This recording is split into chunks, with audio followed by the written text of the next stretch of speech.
Monroe, we have Claire, we have from Finance, we have Greg, our chairman, we have Chief Carbone from the Police Department, we have Matt Urban on the Board of Selectmen, we have Rich Vigon from the Barre Community Television, we have Dylan from the board, we have Joshua Smith, our town moderator, Robert Rogowski, our fire chief, Sandy Hood, the administrative assistant, Todd Miller, who's participating as potentially on the agenda.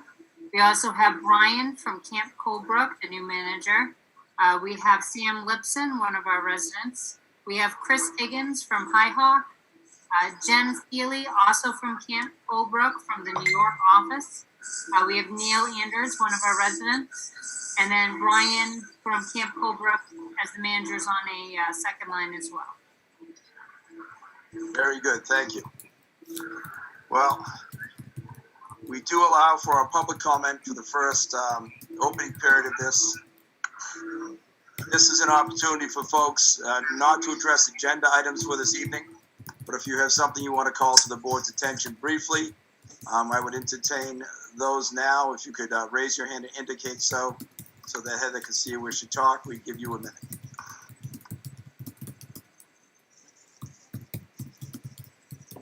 Neil is raising his hand, and then we might need to check in with Sam because Sam does not have the raise hand function. Okay, Neil, you have a minute. Point of order. I'm not sure if this is a legal meeting from a couple of different vantages.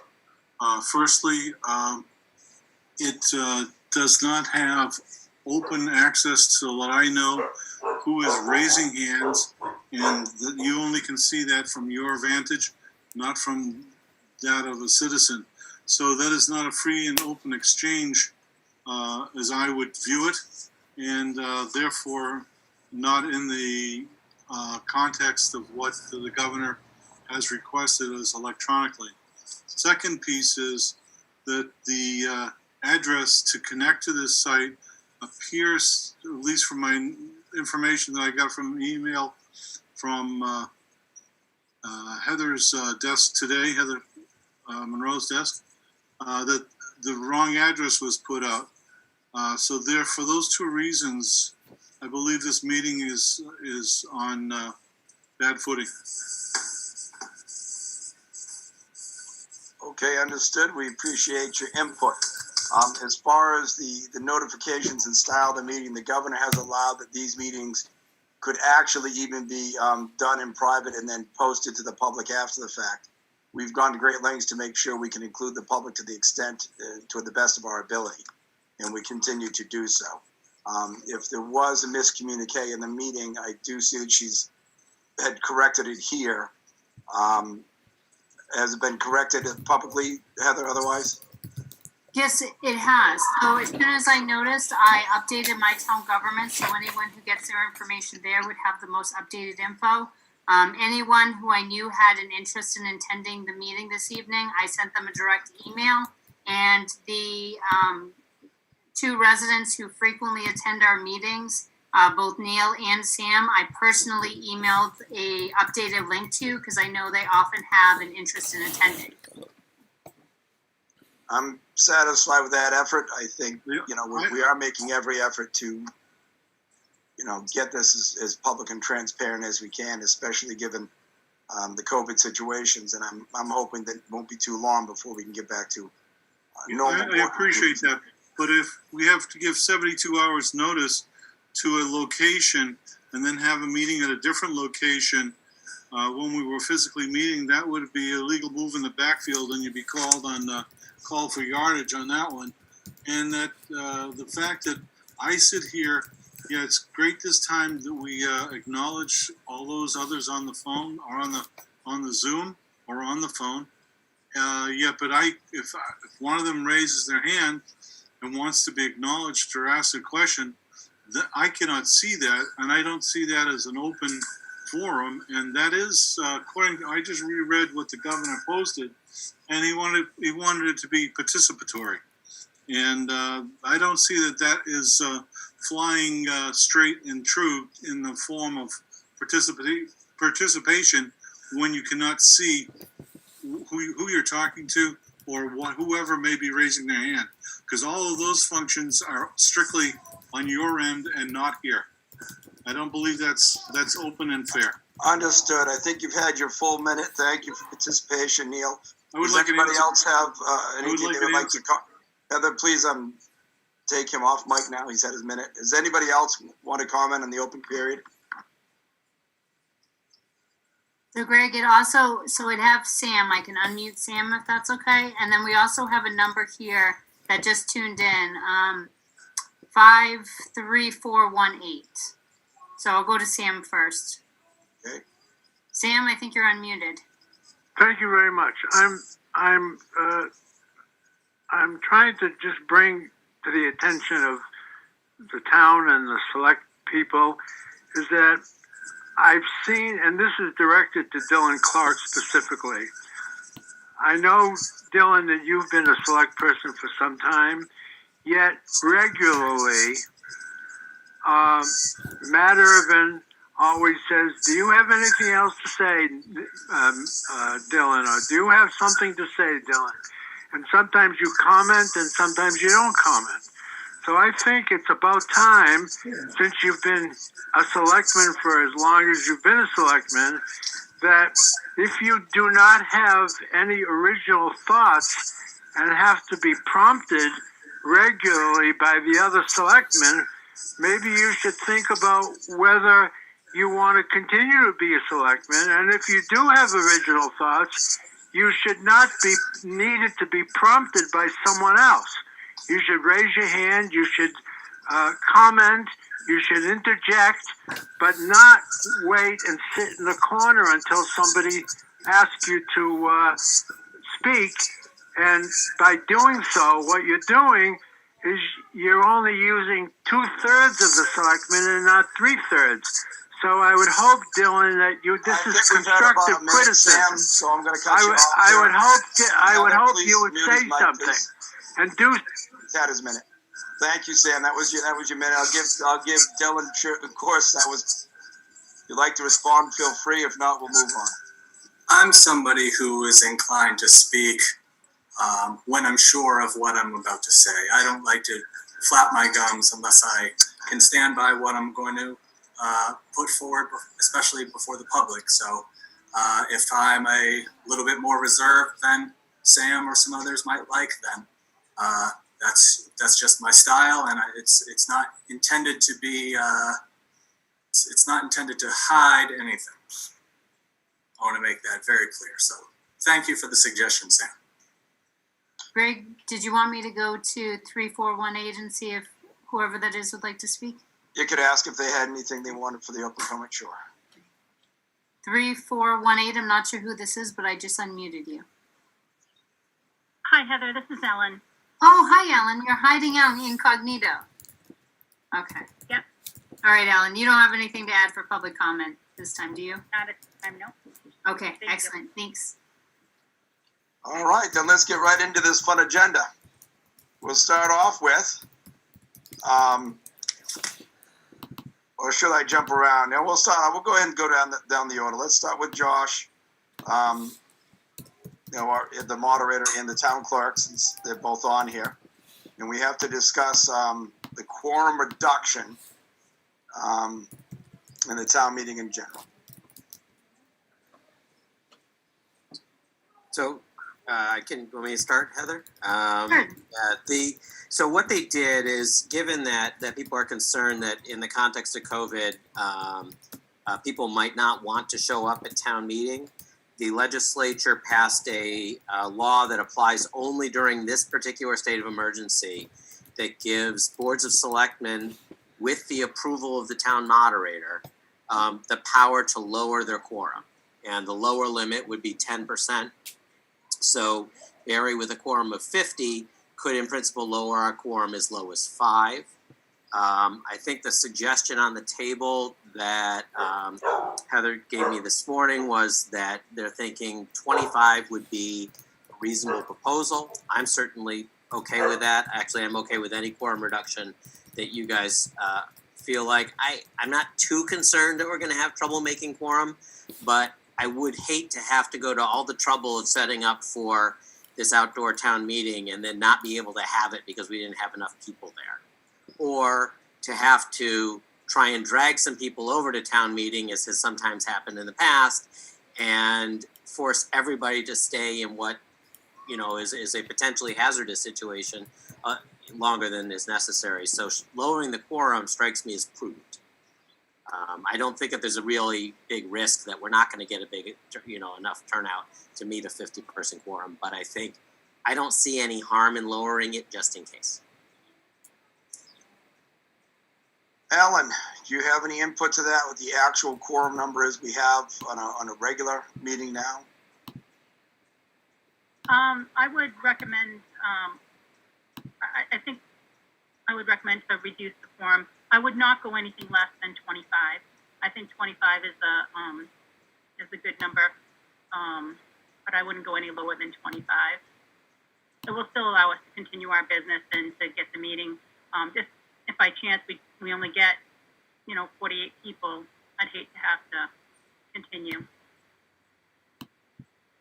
I will kick off a little debate on this and say that, the thought of the state allowing us to go as low as 5 people for a quorum, I'd be unbelievably uncomfortable in passing a $12 million budget with 5 people. And I'm quite frankly equally as uncomfortable doing it with 50 when we beat up the minimum quorum. I am against reducing the quorum. I do expect we will have well in excess of what we need.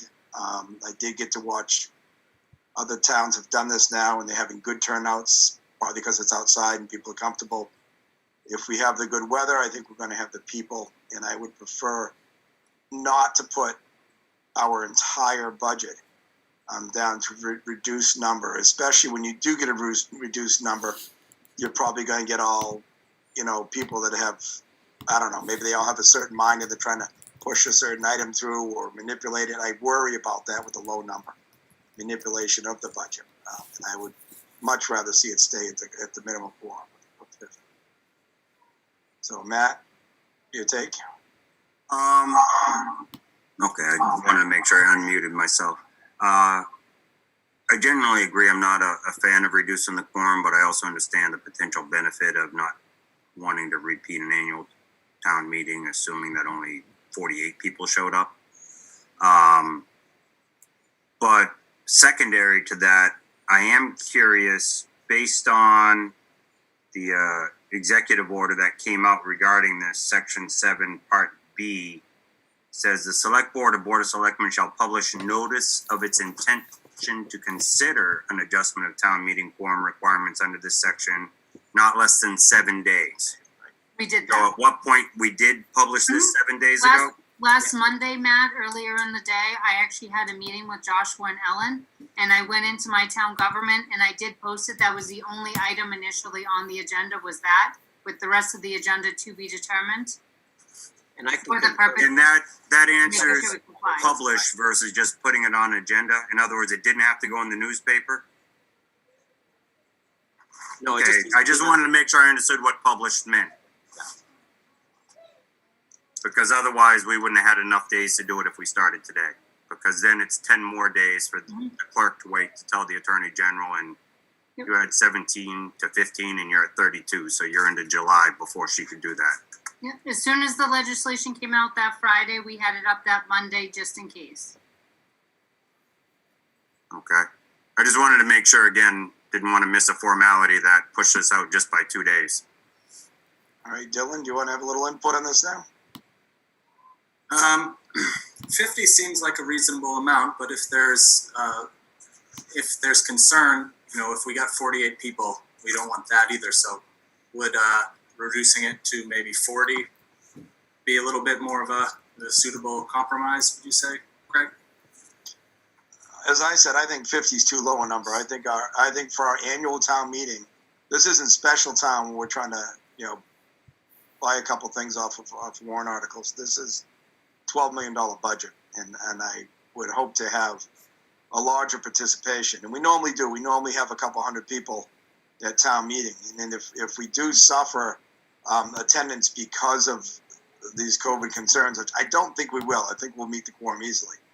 But if it is that much of a concern with people, then and only then would I say, okay, we'll invoke the 12th budget and wait till we can have a proper meeting and let people have their say. I don't like, cutting people out because they're scared or they're ill or they're worried. I mean, it's not, I'm against it. So you guys, if you want to pick a number and put it to vote, I'll be glad to entertain the motion. But I'm inclined to vote against any change. I'm okay leaving it 50 as well.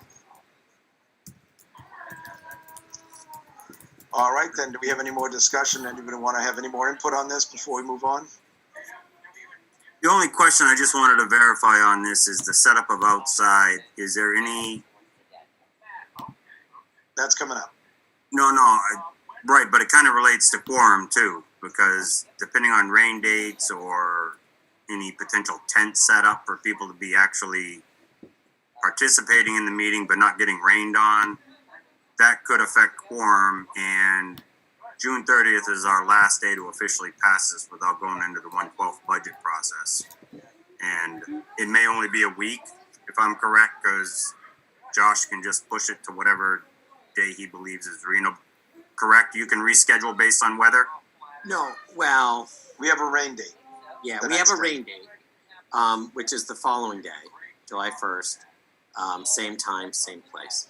I can push back the town meeting if I believe that there's a public safety concern.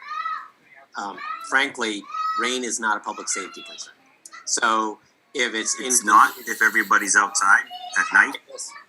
that doesn't sound to me like that passes the sniff test of a public safety concern. If we want, we have a rain date.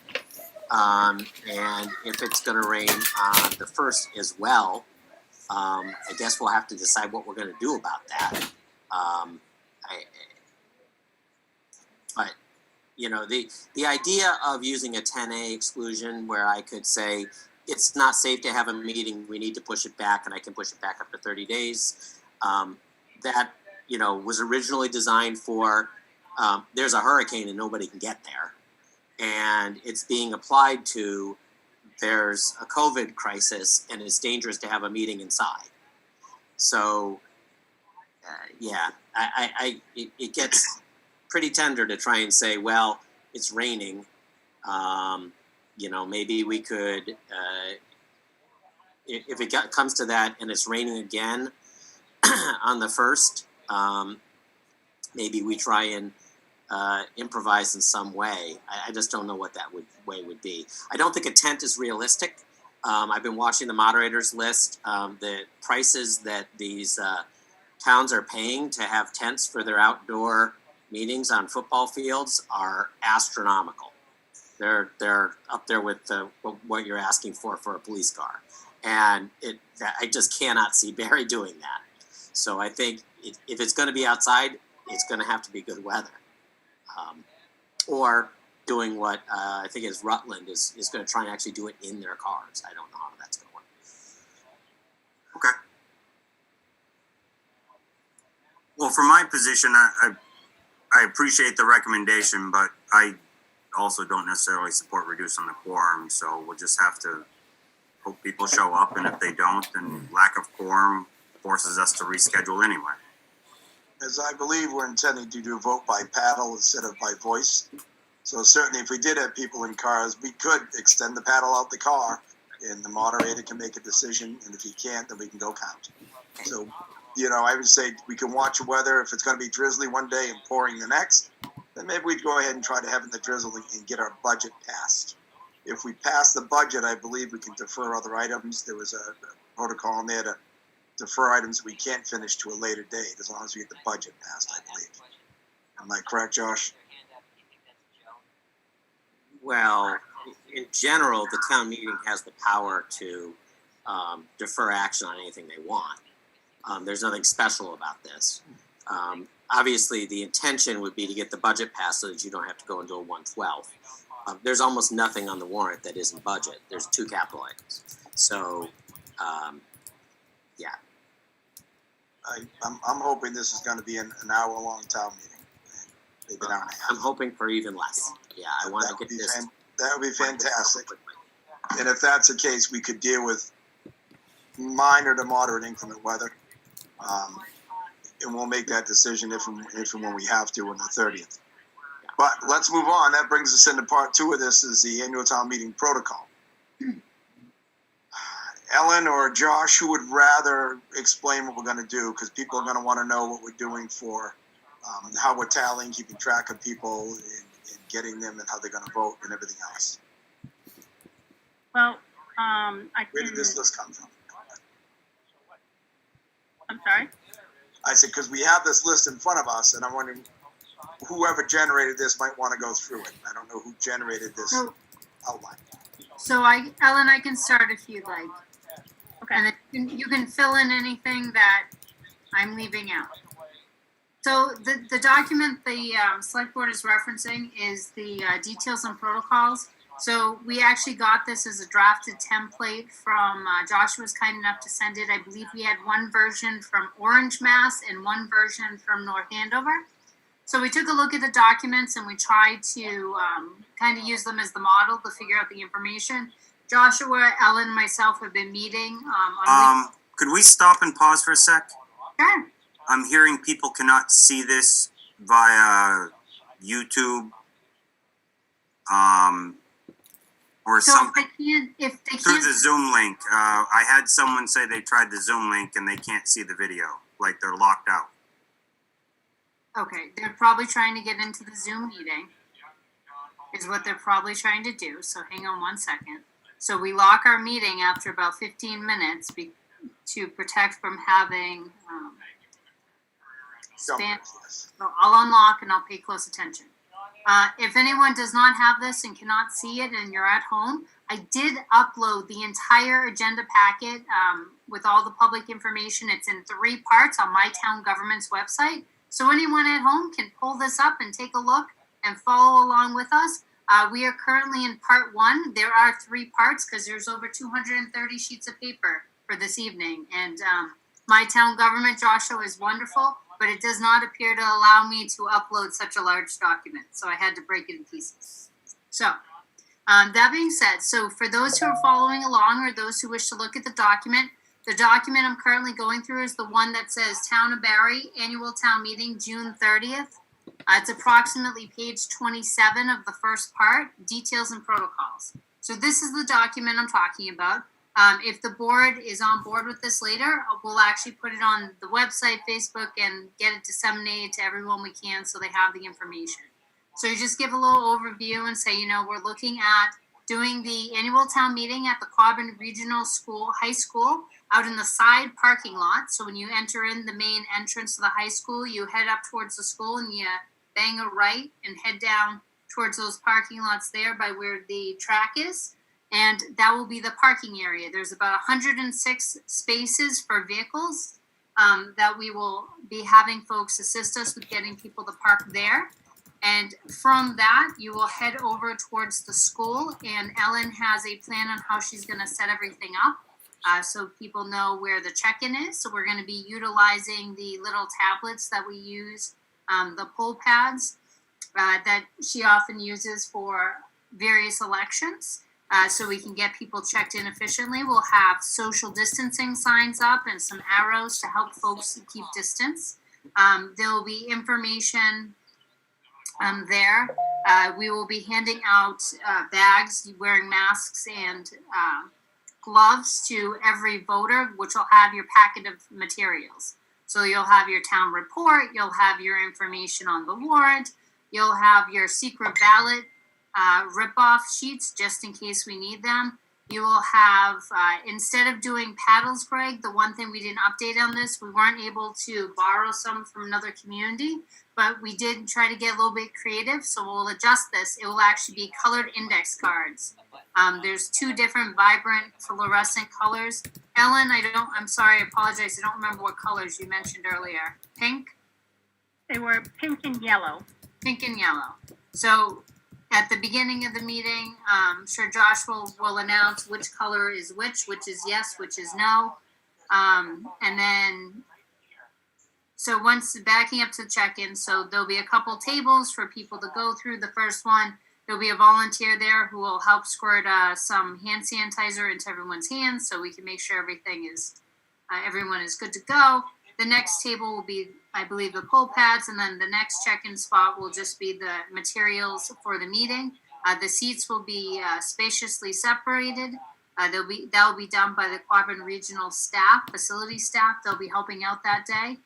We'll also have a special section for anyone who is a non-voter, like myself, as well as a section for anyone who is coming but is unable or does not have a mask on that day. So we'll have the different areas so everyone feels safe, keeping social distancing. Instead of having microphone options for folks to come speak at, we'll actually have a couple runners who will have a microphone. You won't be, if you raise your hand to ask a question, you won't be speaking into the microphone. You'll be just talking to the volunteer, and the volunteer will calmly and clearly repeat your question into the microphone so that the moderator hears. The moderator will address the question. If there's a follow-up, that person will stay there. If not, they'll move on to the next person. So that will help with making sure that everything is safe there. As far as the school goes, the school has a very strict policy that they do not admit more than one person at a time into their restrooms, and that everyone who goes into the restrooms must wear a mask. So we do have extra masks there. We want to just try to remind people to try to remember the bathrooms are there, but we're really trying to encourage for emergency use only. That's, I think, most of what I have. Joshua, did you want to jump into your part? And then we can have Ellen wrap up with anything that we missed. Okay, so the once we're underway, I intend to use a consent agenda, which is a parliamentary procedure that we can use in order to group a collection of motions together and ask for everyone to vote on those motions all together as one thing. So the procedure for that is I read through all of these motions. It'll either be the things that are printed in the warrant, or if those aren't specific and you give me more specific motions, I could read more specific motions that name dollar amounts and sources if that doesn't end up in the warrant. Either way, I read a bunch of motions. Any member of town meeting can call out a hold. I'll ask them why they want to hold. If it sounds like they want to actually have a discussion, then that one gets pulled out of the consent agenda. We go through all of them using that procedure. And at the end of that procedure, we now have an agenda with, 15 motions in it. And I call for a vote on those 15 motions without discussion. It goes up or down, presumably up. And then we've got whatever didn't get done, let's say 3 articles that people wanted to discuss, and we have a normal town meeting discussion of those. Someone makes a motion, there's a second, people will raise their hand, the runners will go with the mic, blah, blah, blah. At the end of that process, we have a vote, that article goes up or down.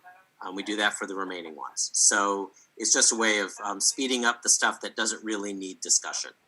I would think, obviously, there's some revolving funds and just, the sewer thing. There's lots of stuff that nobody ever has anything to talk about. And there's no reason to hold up the meeting and slow it down with that. So that technique is used throughout the Commonwealth, and we'll be using that at this town meeting in order to hopefully move things along more quickly. Excellent. Ellen, anything you want to add? I think they pretty much covered everything. The only thing is in the handouts, the kits that we're going to be giving out, I'm not going to have gloves in those kits. We have hand sanitizer that we'll have available, so there will not be gloves. but basically we will be checking everybody in electronically, and trying to move people, 6 feet apart or whatever, just to make sure that we can get everybody in safely, and have everything will be bagged in baggies ahead of time. And just when everybody leaves, again, at the end of the meeting, we'll be also asking everybody to leave and to exit, using the social distance. And we've got the police coming. I believe there's going to be 2 officers and 1 supervisor that will be present at the town meeting to assist with traffic and whatever else we need. And we have a sound system set up, so I think we're in good shape. Very good. There's a lot to go into this. There's a lot to consider. Took a lot of time just to kind of think of all of the different parts that we need to try to cover. Make sure that everybody is as safe as we can make it. It looks like you've done a good job with it, everybody. I'm happy with the document, with the details and protocols, and if you guys want to discuss it or make a motion on adopting and publishing these, I'd be glad to hear it.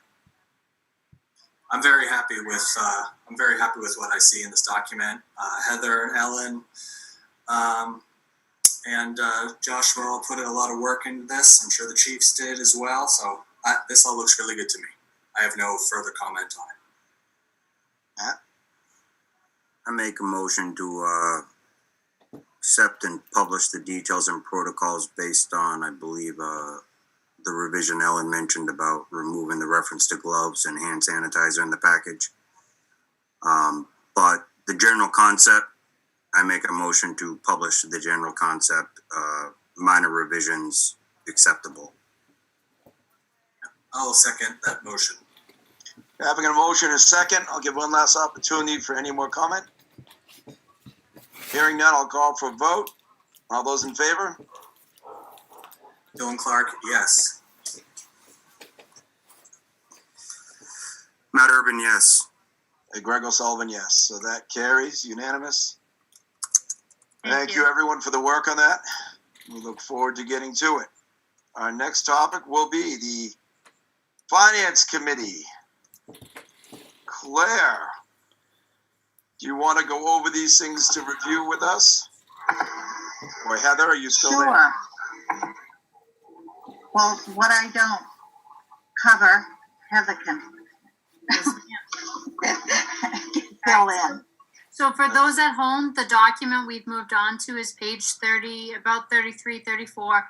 So every year, the town auditors issue us a management letter and financials. So the document that most folks will review or find an interest in taking a look at is the management letter, because they go over comments and concerns and anything they mentioned that they thought was worthwhile to bring up. Claire? And we have a few things on here, not too many.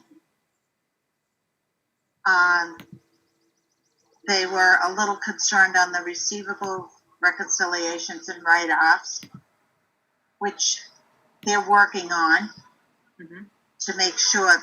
There's the 2 softwares and they're trying to join them together so they can balance things off. And for chapter 90 is funny. They wanted us to just try to get it in sooner, which they're working on also.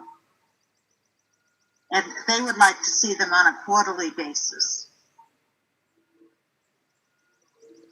And water and sewer commitments.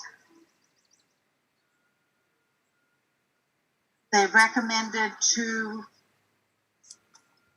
review the procedures in place for signing commitments to ensure they're done prior to the bills being mailed. And meeting minutes, they wanted to make sure those were turned in a timely manner. Then we go on to the payroll warrants. And they wanted to make sure that all expenditures were formally approved and signed for before the release of funds.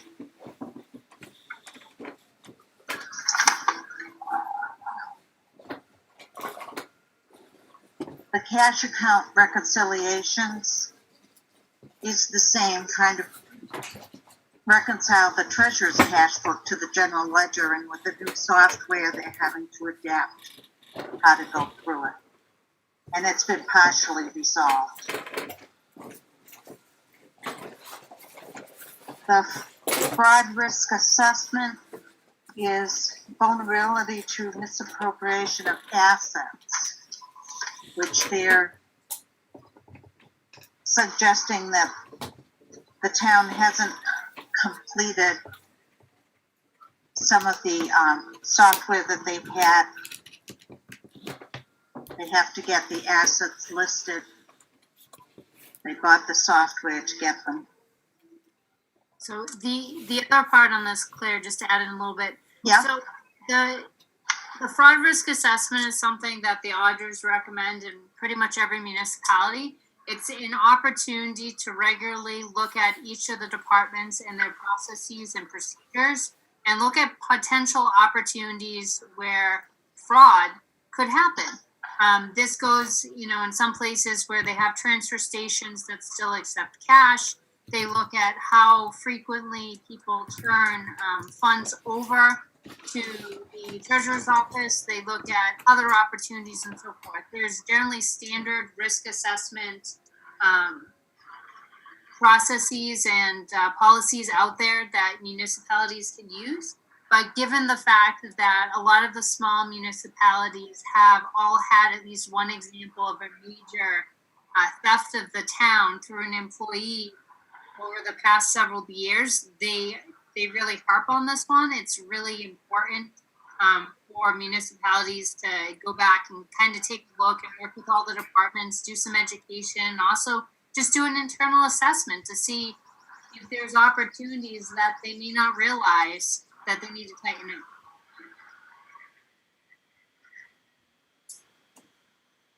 Seems to indicate that that assessment might be what someone like maybe somebody from the finance committee or what, Heather? So, yeah, generally speaking, when I did this in a prior community, we actually had a consultant do it, but you can grab a standard document that walks you through the interview process, and someone needs to work with each of the department heads, and there's different questionnaires for every single department based on what type of business they do, to kind of go through and work through those pieces and see if there's opportunities to tighten things up, and also putting together a policy that, again, you don't have to create a cookie cutter one and regulate it as you need to or mold it to the town, to be able to make sure these things are being reviewed on a regular basis, and in the event that someone suspects something, that there's a method and a way they go about reporting things. Okay. And the next is the accrued compensation absences, which we've resolved, tracking the sick and vacation balances within the payroll. We have some unclaimed checks, and these have been uncashed checks, the vendor and payroll accounts. Some of them are dated back to October of 2013. And the treasurer has closed the bank accounts with the stale checks and plans on following up with them in this 2020, which she's been working on. There's a question, the timely deposits for collections, that they should be turned over weekly at a minimum. If it's a large amount over 500, they should be turned over daily if it gets to that amount. So they encourage the departments to adhere to the policy and turning over the funds.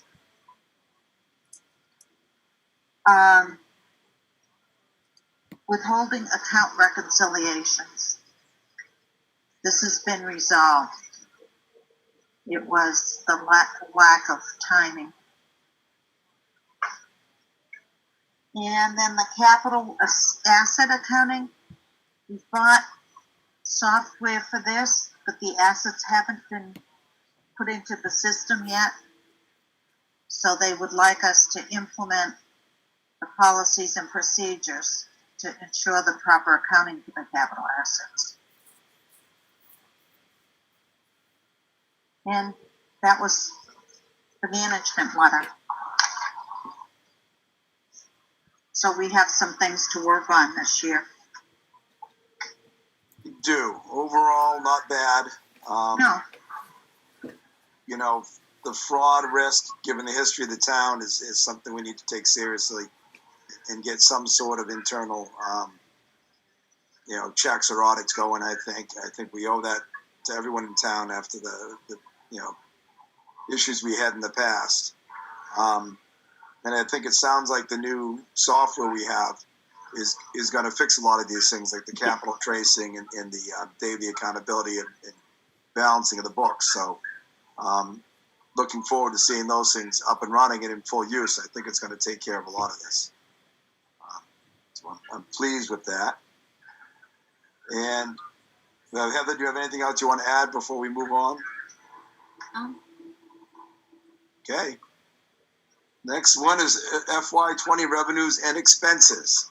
I did have a discussion with our treasurer about this, and it looks like numbers are coming in satisfactorily. And Claire, do you want to cover those and link it with the proposed 21 budget? Heather, do you have that paper that you could show the revenues? I'm sure she'll get it. Take a I'm minute. looking right now, Claire. Give me one moment. The most recent one. Well, to start with an overview, it looks like this year we're going to be okay. We're not coming in negative as we were concerned about. When I had checked into this during the week, we still had several $100,000 out collectible for this year, which we anticipate most of it's going to come in. It's excise taxes and property taxes and things that people would typically pay, things that aren't really being affected by COVID, probably because people are collecting unemployment. I think the ability to pay is there, and people will pay, and they're strictly taking advantage of our timely, forgiveness, should I say, of late fees and interest until, while I'm on the topic before we move on,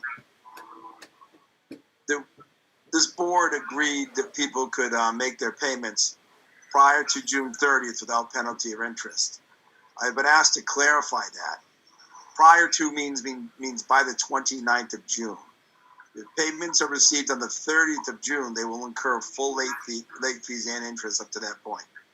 So anybody who has been taking advantage of the no interest or late fees, those must be paid by June 29th, prior to June 30th, or they will incur fees. I just want to make that very clear, and maybe we can make sure Heather gets that out on our website if it's not again, so people really understand.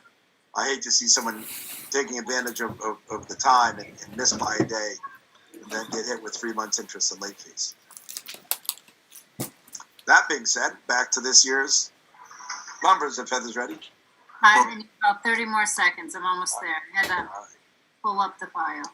I just wanted to follow up on what you said, Greg, and request that the town administrator puts it out on Facebook and on the website to clarify that, specifically just that item, and remind people that interest and late fees do not start on June 30th. If you fail to meet the June 29th deadline, they actually retroactively go back to the original date it was due. The reason we could go to June, we can't wait till the 30th. That is the end of the fiscal year. We have to have them in prior to. They need to be in by the 29th. Greg, I just had some information. I had sat in on a webinar with the state municipal offices, and they were recommending that we hold as much as we can to carry over to the next year and even the second 2 years, because of them not knowing exactly what the state is going to be giving us and what the revenues are going to be with this COVID. And right now, there isn't anything to cover our lost revenues. And they're not sure if the government's going to allow us to use certain things. So he was mainly talking about between the stabilization fund and the free cash. If we could be cautious with it, it would benefit us not knowing. And then we could always, if things straighten out, go back to normal again, have a special town meeting and do what we want. Unless I'm mistaken, they also said we could take our free cash and not put it into stabilization, but roll it into the general fund for the next fiscal year. It can, We'll get we into can that use later. that. A little more. we can use it up until we go to certify our next year's free cash. They also said that. Okay, so I have this up. I wanted to start with this first. So this is the document that we went through briefly at FinCom on Thursday. I think this might be helpful to look at. So I have the other revenue workbook, which we can cover in a sec. Folks at home, if you're looking, this does not exist anywhere, but I can make sure that I throw it up on the website, maybe even Facebook. I find it helpful. I kind of just explain where we're at. And I am working on a larger piece of our entire budget document, so this will definitely be included in that packet. So anyway, so FY20. So the current fiscal year we're in, we had originally budgeted to collect the revenues $11,732,813. In the expenses side of the house, we actually only budgeted to expend $11,701,104. As of the most recent figures, we have brought in $11,293,000. So based on the most recent things that have come in on turnovers and the materials that were handed to our accountant to upload, we are still looking at a little over around $400,000 difference between what we budgeted to collect and what we actually have collected so far. Please do keep in mind that we are 15 days from the end of the fiscal year. As of last week's warrant, so at this point we're talking probably about 10 days ago, we had expended $11,093,000. But luckily, we did bring in about $200,000 more than we had expended.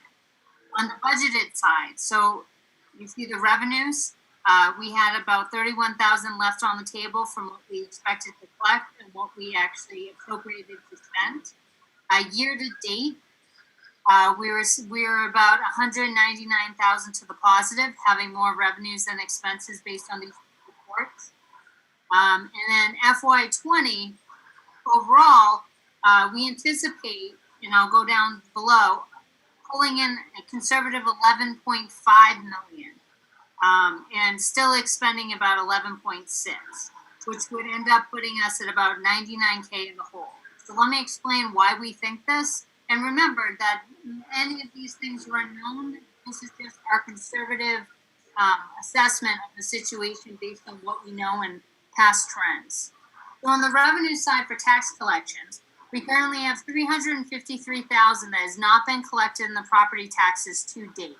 Looking strictly at where we anticipate falling short with real estate and personal property taxes, we anticipate having approximately 210 of that uncollected at the end of the fiscal year. We currently have 404,000 outstanding in real estate. At the same time last year, we only had 238,000 outstanding. Even with that outstanding, at the end of the year, we collected all but 173K of it. So we still didn't collect more than 50% of what was on the table, and that was last year, which was a little bit stronger of a year than we're in. This being a rougher year and starting with a higher balance, we anticipate a higher overall number of about 200K being uncollected. In personal property, we have a balance of 23,000 left. We anticipate collecting about all but about 10 of it, so collecting about 13 of it. Last year, we had a remaining balance of about 8. So that's how we looked at the tax collection side. So we looked at what we currently have now that's outstanding. We looked at what we had last year. We looked at how much we pulled in the last half, and we went a little bit more conservative on the percentage that we anticipated collecting. State aid, we currently have 81,000 under the Before we state. get too far, I'm sorry? quick question. Sure. Paragraph 300 tax collections, we currently have 414,000 outstanding. Last year we had 238 and collected 173. I believe you represented All but. being less than 50%. All but 173. So they collected, My phrasing, Matt, sorry. collected all but 65. 173. Thank you. That clarified it. Thank you. Okay. All right, so let's see. So state aid numbers, we think we're going to break even for FY20, so we're not concerned about that. Local receipts. We're currently about 108,000 under in local receipts, and we don't anticipate collecting too much more in the category. Motor vehicle currently has a balance of 116K. We usually collect this when someone goes to renew their licenses. Currently, the RMV has extended out when people's licenses expire. And if they expired from March till any time now, they get to actually push them out. I believe the date is currently in like September. So even though we anticipate collecting more of this, and we can anticipate about 50K uncollected by the end of the fiscal, I mean, we still think we'll see most of this, but we won't see most of this till FY21, when people are incentivized to pay us more to get their license. And then additional funds, because that's the last category of a revenue workbook. We have all of that. It's money we had in-house. We just move it from one fund to the other fund. It's transfer.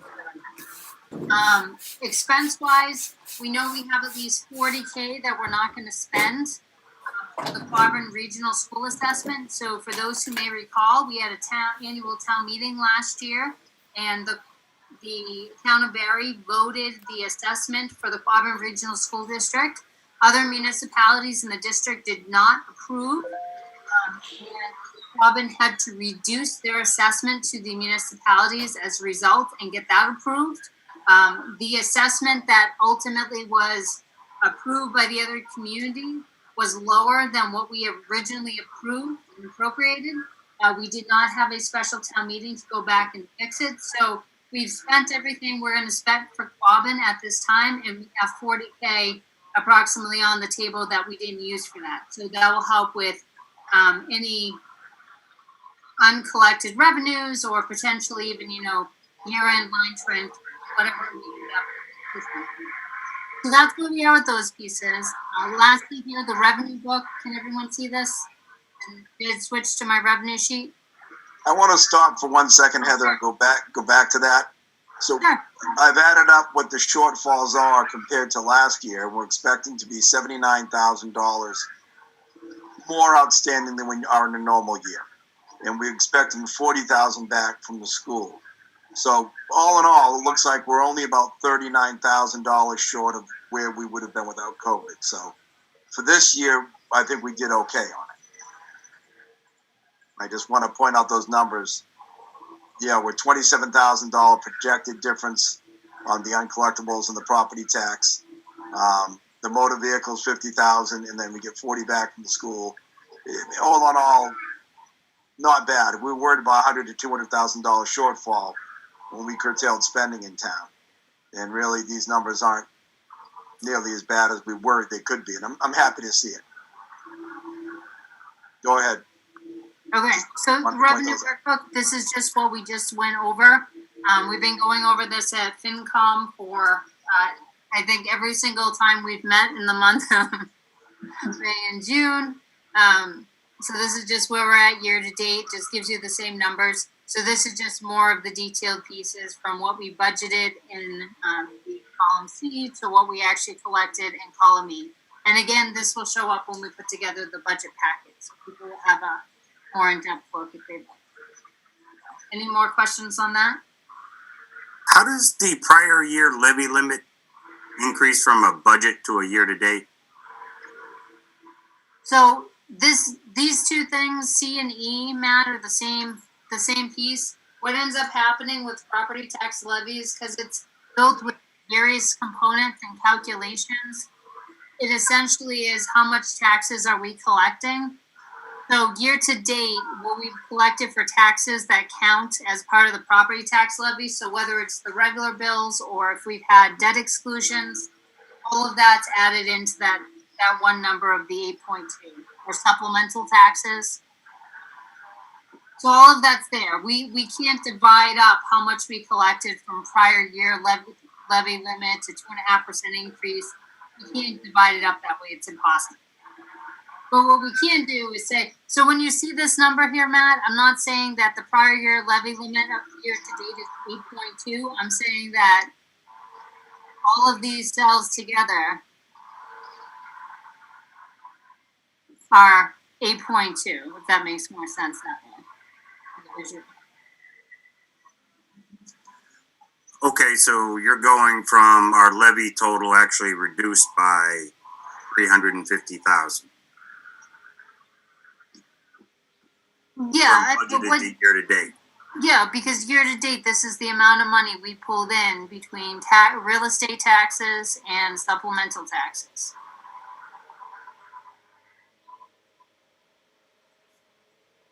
I didn't believe that the levy limit.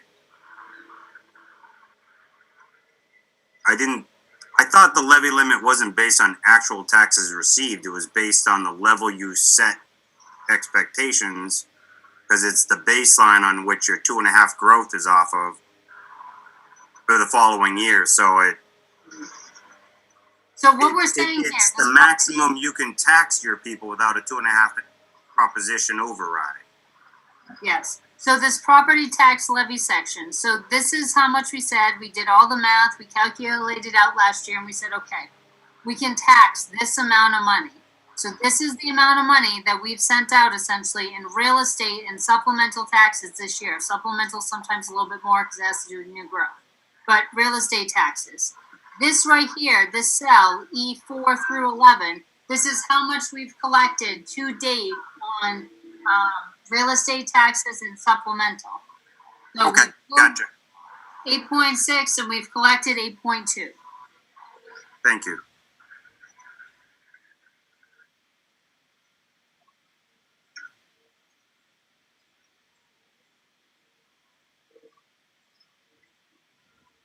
Okay. Any more questions on this? Okay.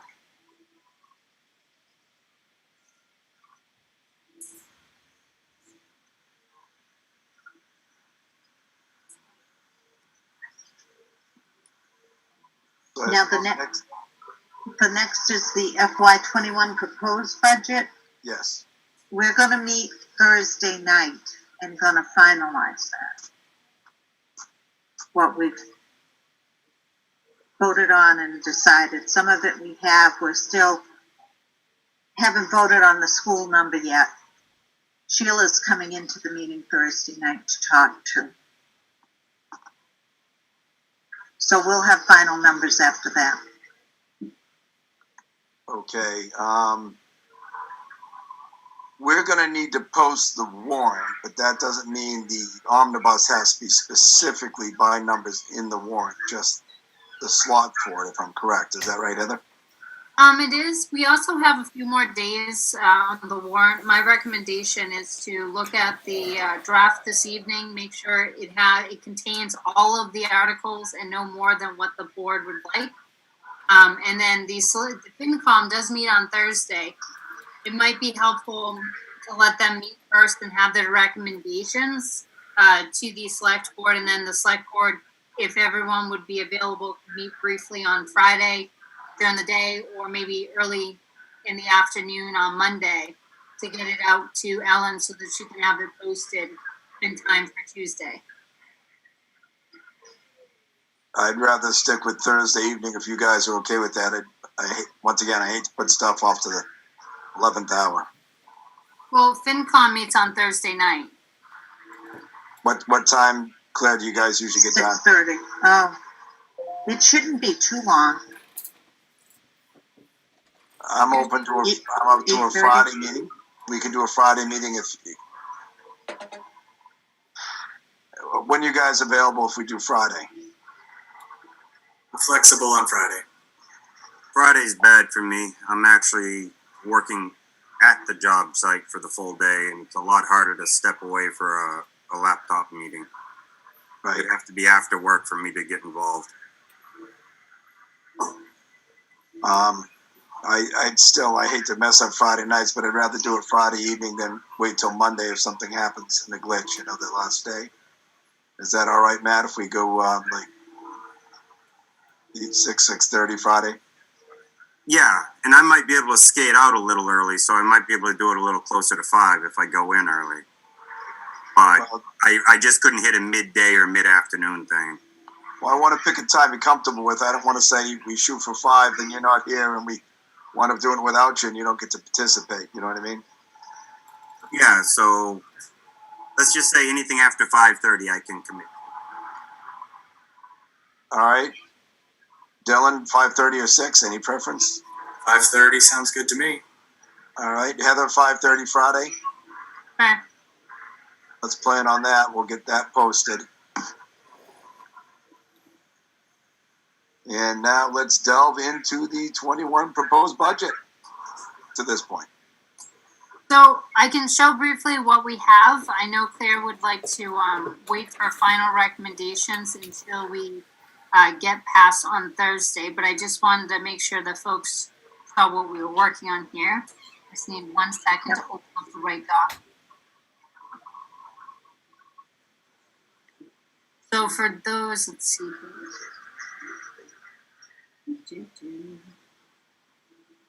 One second. And Heather, we should make our recommendations on the warrant Thursday night also, shouldn't we? Yes, So then it'll be all ready for the public hearing the following week. yes, ma'am. Okay.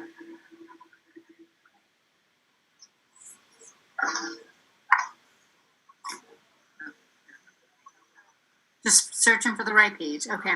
So for those at home who are interested in following along, we're still on part 1, but we're on about page 45. So here we are, and this is just, we listed this out. This follows right along with Jean's soft right report. So if anyone ever checks out the reports on a monthly basis, this is how we did it. It's currently by, we have 2 sections. I think this one is by departments. So this is the departmental bottom line. You see the FY20 budget, the FY21 level funded requests, and FY21 with COLAs. So those who are listening at home who may not be as familiar with this, so when we're saying level funding, what we're trying to accomplish is the same expenses or the same level of services that we provided the year before, but within the same amount of money as we gave, with a few exceptions. Exceptions being contractual obligations. So we do have union contracts, we do have personnel contracts, we have contracts with outside vendors, we have software, and some service contracts. So those things sometimes are going to be higher than level funded, and it's part of the business where we have to have that service and we don't have a choice. Where you see that most commonly and in larger amounts is going to be the insurance section. So when we're talking health insurance or liability insurance, those costs are they traditionally go up every year, and it's a cost that we have to absorb. So you see the different sections here. We break it out by every department.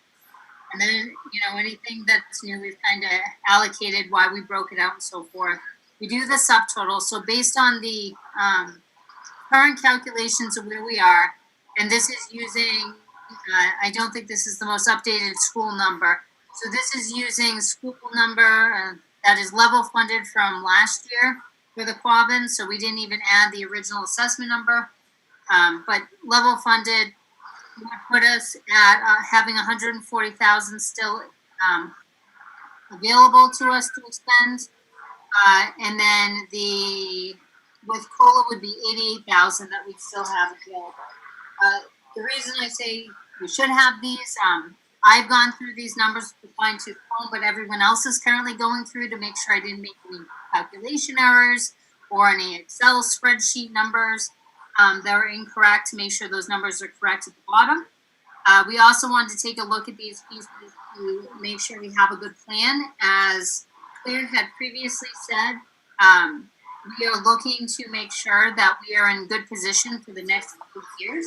We don't know what the future holds for state aid.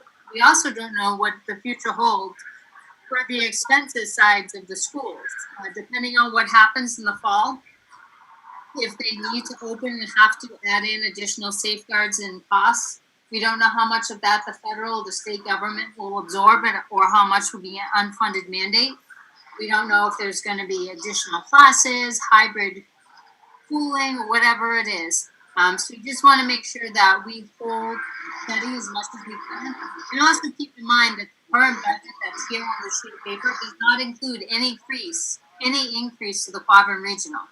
So their original assessment was almost about a $400,000 increase to our budget. So if they go back and say, no, we need that $400,000 increase, then even our level funded budget would require us to supplement with either free cash or operating stabilization, because we currently only have 140 available. So if they say we need 4, then we're going to be 260 off from that number. So these are just things we're trying to keep in mind as we're building these pieces and trying to really be mindful of things that we don't know of what's going to happen. So the next sheet, so those following along at home, page 46, this is the breakdown by every department with every single line. Are we going to go through the whole thing or talk about items as we get to them? No, I wasn't going to spend too much time on them unless the board wanted to jump into them. I mean, most of this stuff is level funded. There's very few changes on any of these lines. We've shown it a little bit different. This is, again, mirror image to the SoftWrite program. A few of these things we've combined to make it a little bit easier to look at an overall department to see how they're doing on their funding. Like you'll see here, Department 145, the Treasurer Collector. We moved the Assistant Collector, which used to be a separate section under the Collector all by itself, into the same departmental code as the Treasurer Collector. This in part makes someone looking at this from the outside, or even Sharon from the inside, makes it easier for her to take a look. And instead of having to look and say, okay, well, one department has 116,000, my other department has 26,000. So at the end of the day, my total is X dollars. She can say, oh, I have 143,000. Okay, now I can really see how I'm tracking without having to pull the calculator out with this sheet. What's the centralized purchasing? Centralized purchasing, is that down a little bit further or up? I think Further up. okay. So centralized purchasing is just a section that, further down, I think. All the way up. Oh, right here. Or This what you're talking about, Matt? It Yes. says postage. So what we're trying to do, and there's a reason that there's not much in this section. I had asked the departments of things that would be very helpful for them. One of the things that I got feedback on was, for instance, postage. So right now, postage is split up by every single department. Every single department has to keep track of their specific amount, and they know they have enough because every year they make sure if it's not enough, they go up a little higher the following year. But every time we need to put, like, let's say Ellen needs to print things for elections. Well, Sandy has to go around to every single department that uses the machine, tell them she needs money from them for the postage.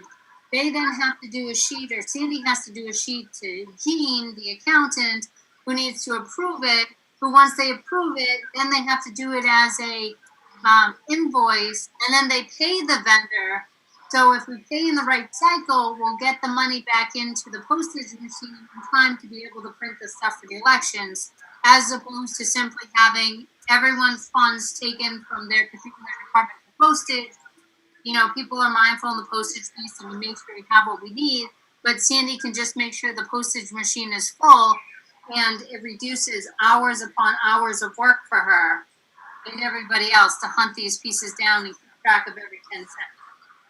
So that's the idea of centralized purchasing. Most communities have a centralized purchasing line, so anything that affects the entire town, that's usually controlled by the Board of Selectmen's office anyway.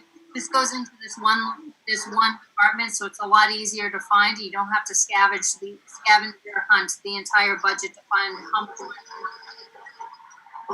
But right now, we're just using it as a placeholder for the town report expense. Yeah, they used to be its own line. I kind of moved it into this. Right, but what I'm saying is you didn't budget postage. I didn't know because For next year's budget? no, because what I'm gonna do, Matt, is I gotta go through every single department's budget that they submitted. And if, for instance, if we budgeted $550 for postage, I need to reduce the Board of Selectmen's expenses by $550, make a note, move it into the postage by $550 and make a note. So I haven't done it yet because it's going to be time consuming and take me about an hour and a half to just sit there and go through it. But that's why it's there. It doesn't ultimately, it's not going to affect the bottom line of the overall budgets. Because it's literally moving, the 10 cents that Peter allocated and the 5 cents that Mary allocated into the same line. Okay, so this isn't a finished product that the finance committee is looking at come Wednesday. Come Thursday, they should. This will be done by Thursday, this line. All right, thank you. Okay. So then we have some more sections here: town buildings, town report, police, fire. I talked to Rob. One thing he asked me if I could do it all. He would like it. I liked it. Jean liked it. We combined the EMT department, which was 232, and the ambulance department, which was 231, into the same department. So Rob can take one look instead of, again, having to add together the two different departments to see where he is. But fire is still separate at this time. Which that I believe was his overtures we discussed at our last meeting. Mm-hmm. He was having an opening from a medic. Instead of filling with medic, he filled it with EMTs. So the EMT account went way up, and he was still under on the medic account, or vice versa. But makes it a lot easier if it's all one account. Yes. Then we have the building departments. I moved a couple things around here. I also moved around the regional building program. So as folks may know or may not, we share a building commissioner with a few other communities. We are the host community, so we are responsible for keeping the financials and making sure that we have everything very clean and easy for everyone to see. And we originally had this as just part of the building department, but it was like partial lines. So we moved this into its own section here, its own department code, so that we can actually see what's happening and make sure that, if one of the communities we work with, Hardwick, says, hey, we want to see how much money we've spent thus far on the regional building program, we can clearly run a report just for that department and share it with them. So, the plumbing and the wiring inspector, their stipends moved up to the building department. Let's see. What else I got? DPW. So DPW, I combined DPW administration, town roads, highway, and the town barn account. They are all now under the same departmental code instead of being all over the place. We still have snow removal separate, street light separate. The cemetery, I just broke out talking with Paula. We broke out cemetery scans, so people realize that she's not spending $8,000 on paper. There's a portion of that funds that actually goes to scans. Let's see. I also separated, for those who understand municipal debt a little bit, we have excluded debt and non-excluded debt. Non-excluded debt means within our levy limit, meaning it is part of the amount of money we collect for taxes. Instead of putting money towards a specific department or service, we chose to put money towards purchasing an item or financing something, and that is part of the non-excluded debt. So we have non-excluded debt, non-excluded principal. Then we have excluded. Excluded means that we went to the voters and we said we need an override for this purchase, and we also had a town meeting vote and an election for that people. These are really important things to keep separate, especially if someone outside wants to really take a look and understand where our debt comes from, how much of it is within our levy, how much of it is. So that's how those are broken out. Employee benefits. I combined a couple of these lines here into one category, as many communities do. So you have county retirement, employee health insurance. I broke out retiree health insurance. One of the most common questions again in municipalities: how much are we paying for retiree health insurance, Medicare, and unemployment insurance? So it's a lot easier to see those pieces. Previously, we just had a county retirement, health insurance, and general liability insurance. So we broke out those pieces so that someone can follow along and actually see what we're budgeting and spending on.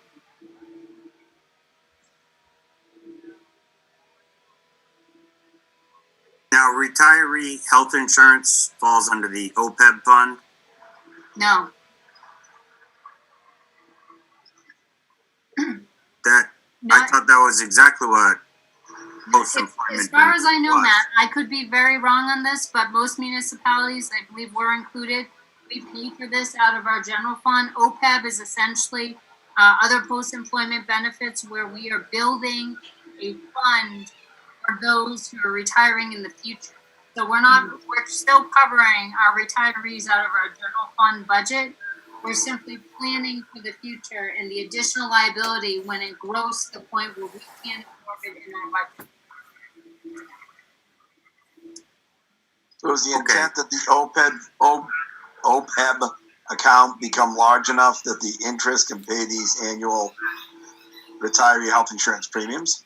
I don't know the answer to that question, Greg. I'm not involved enough with the piece behind OPEB. I can tell you the very little I do know about it. It is something that municipalities now get hit on their audits as an outstanding liability. Part of the newer compliances with their reporting. It is something that municipalities continually put funds into, but at this point, no one I know is currently taking anything from it. Whether it operates like a regular stabilization fund or more like a perpetual fund for like cemeteries, perpetual care, I don't know. Thank you. Well, I'll have to look into that some more. I had the impression that we were building up an account that will bear interest that can be self-sustaining. Once we build the account up to a high enough dollar amount, the interest from that can cover these post benefits like the insurance indefinitely. And I thought that was the idea of the account, unless I misunderstood it.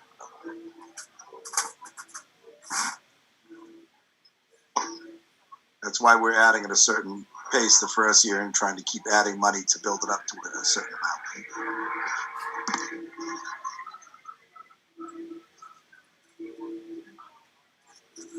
Thank you, Heather and Claire, Finance Committee. I appreciate all the time and effort in answering my questions.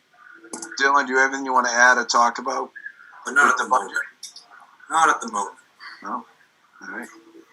Greg, the only thing I want to make sure you know is the public hearing is the 25th. We're doing a Zoom meeting.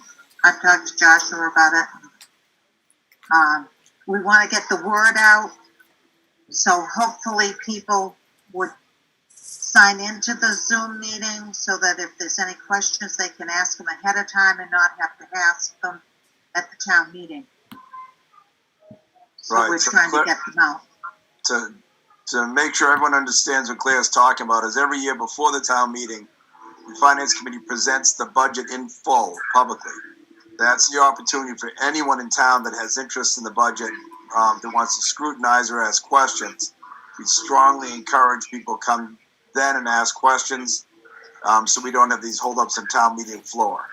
Given that this year we'll be outside and trying to have an outdoor and an abridged and shortened meeting, I highly encourage people, if they have concern in the budget, to participate in the Zoom meeting on Thursday evening, next Thursday, the 25th, and air out their concerns at that time so that we can hopefully have a condensed warrant and a single vote for our omnibus. But we cover the full warrant, but they'll have a copy of the full warrant. They'll cover the whole entire warrant, yes. It Yep. gives everyone the chance to ask questions before we get to town meeting. Right. Very good. Next will be the draft warrant. Andy, do you have that for us to look at? I didn't see that in here. I did. I actually sent it as a separate email shortly before the meeting because I was working on it. That would be why I didn't get it. Yes, well, 236 pages. I figured if I made it 250, someone would be upset. No one liked it 233, but what the hey? Yes. So, all right. So here this is. This is the draft. Please note that I have at least one or two typos. I know Joshua already caught one for me. Let me know. And I have to double check amounts and so forth. But I want to make sure I at least captured the articles that are necessary. So when I wrote this, and I can put this whatever order the select board wants, the reason I do things in the certain order I do is in my mind, I always jump back over to the revenues. I'm building in my head to make sure that we are approving the money so we can appropriate the money. What I mean by that, just real quick, I just want to go back here for a sec. So when I'm going through, what I'm doing on these articles, at least as I'm writing them, is if you go down here to see where it says additional funds, separate articles on the revenue sheet, what I'm doing is I'm making sure that we approve the water enterprise budget because that contains indirect costs that come into the town, general budget. I'm making sure that we're approving the sewer enterprise budget because, again, those funds come into the town to be appropriated and used as part of our expenses. Any free cash, and I just threw an article in there to have it, transfer from ambulance funds, and anything from operating stabilization. So I always like to do these articles first before I get to the omnibus budget. That being said, I know traditionally we generally do the administrative articles first. I don't know if the select board wants to deviate just in case something goes awry at town meeting and, you know, there's a tornado, a storm, whatever, and we have to cut it short. I just Let's go through with what you have, Heather. We'll talk about that after, please. Okay. So I have the FY21 Water Enterprise Fund, the Sewer Enterprise Budget, any transfers from free cash. I don't have anything there yet. I just threw it in there as a space saver, just in case. Transfer from ambulance receipts reserved. The FY21 Omnibus Budget. And I separated out the schools budget piece of it because I know sometimes that becomes contentious and someone may want to hold that.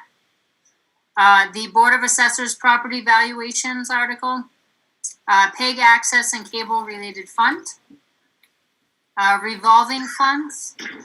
I don't know if we need these two, but I did put them in, the FY20 snow removal, overtime, part-time account, and the removal expense account, the overages.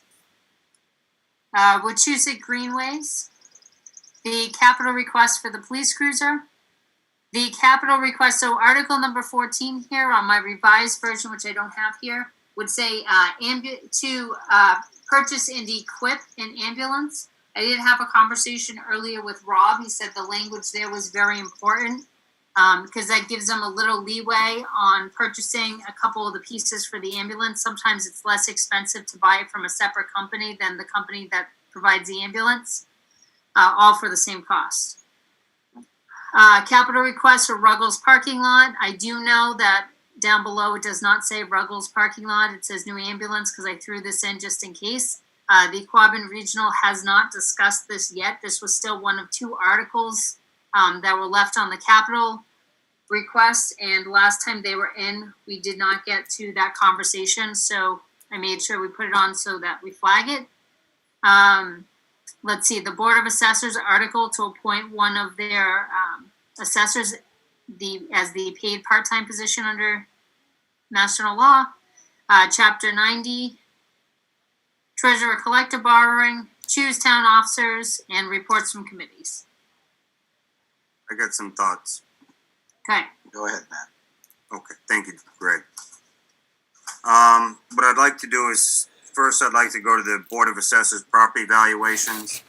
As of the last budget report for the general fund, they still have over 60,000 from 2018 and 2019 appropriations of the 35,000 per year. They generally are carrying almost 2 years prior balance through every year. We give them another 35,000. I'm thinking if this year is considered a tight budget year, it might be the year not to spend an additional 35,000 and just hold it up and not use it for another year. We can revisit at the end of the year. They still have more than they're going to spend in any 1 year, or at least since I've been here, they've never spent 60,000 in 1 year out of those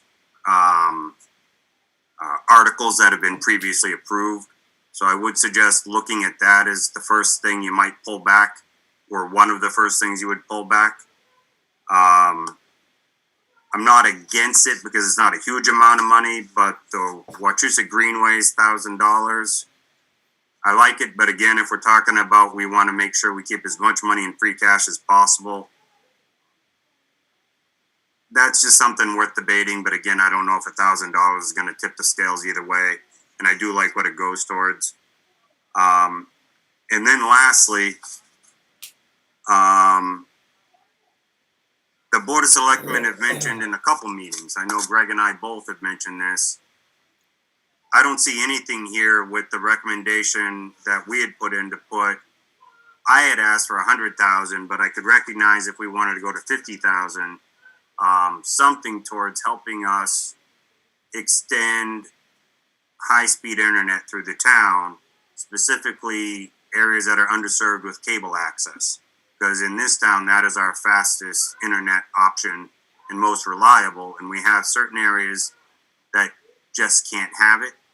Or similarly, I would like the article worded in such a way where it would be more of a authorized borrowing up to a certain amount.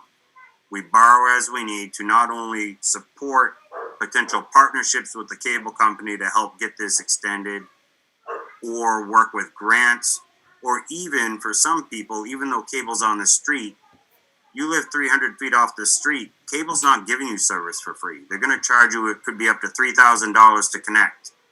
And maybe similar to how in the past we've done things with the green community, not the green, the community block grants, we set up the mortgages. You know, we could set up possibly a certain amount of funds where we work with loaning out for people to connect their building, and they can pay us back over a year.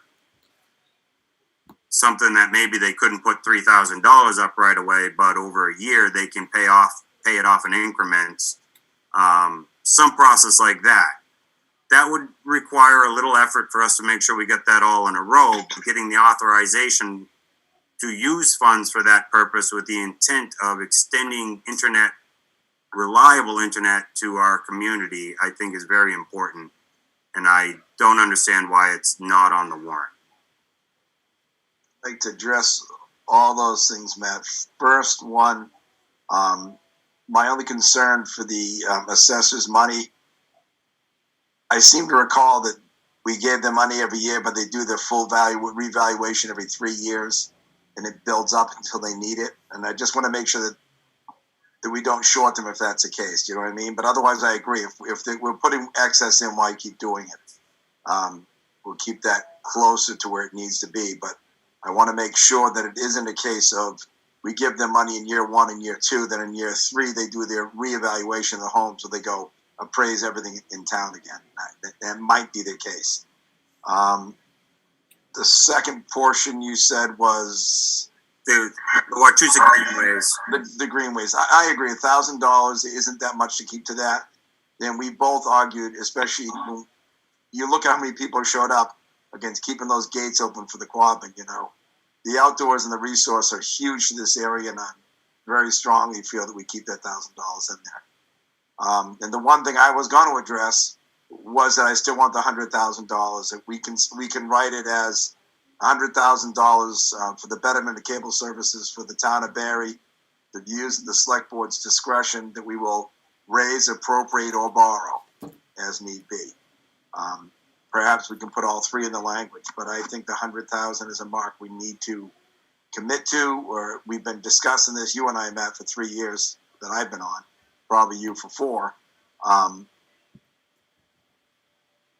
People out of school relying on internet for schoolwork and classrooms, and given what they're talking about in classrooms, reducing class sizes, I think there's going to be a portion of schools going to be homeschooled on computer, I think, this year, would be my guess. And it's going to be very important that we have that internet available to people. And I strongly feel we should place that on the warrant, and we certainly have the authority to do that. And Dylan, your input, please.